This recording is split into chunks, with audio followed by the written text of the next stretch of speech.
မင်္ဂလာပါရှင်ကွန်ပျူတာမှာ Facebook နဲ့ Telegram ကို download ဆွဲနည်းနဲ့ install လုပ်နည်းလေးပြောပြပေးသွားပါမယ်ရှင် download ဆွဲဖို့ဆိုလို့ရှိရင် browser တစ်ခုထဲဝင်ပြီးတော့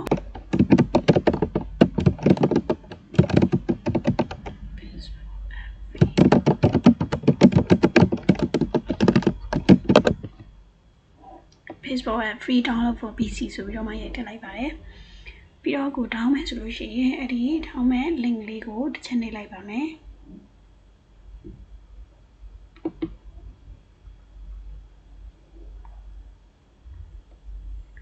ထောင်းမယ်ဆိုလို့ရှိရင်တော့ဒီက download ဆိုတာလေးကိုတစ်ချက်နှိပ်လိုက်ပါမယ်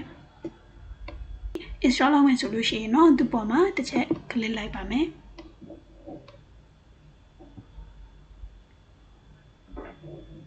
install လုပ်မယ်ဆိုထပ်ပြီးတော့ install ထပ်နှိပ်လိုက်ပါမယ်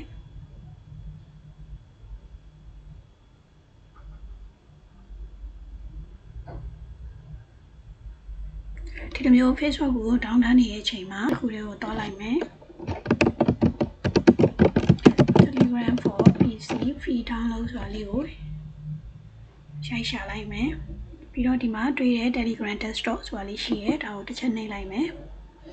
အဲ့ဒီမှာပဲဒီ Telegram အတွက်ဆိုလို့ရှိရင် Telegram for Windows ဆိုပြီးတော့မှယူလိုက်ပါမယ်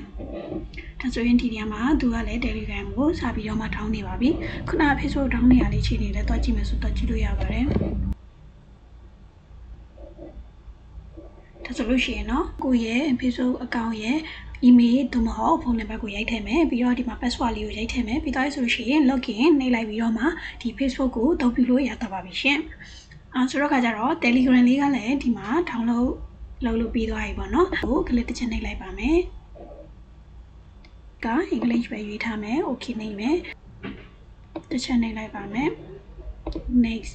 ပြီးတော့ desktop ပေါ်မှာ shortcut တစ်ခါတည်းcreate လုပ်ပြီးသားလေးထားလိုက်မယ်ဆိုလို့ရှိရင်เนาะဒီဟာလေးမှာအမှန်ချစ်ပြီးသားလေးအတိုင်းပဲထားပြီးတော့ next ကိုနှိပ်လိုက်ပါမယ်ပြီးတော့ install နှိပ်လိုက်ပါမယ် Telegram လေးကိုသုံးလို့ရသွားပါပြီ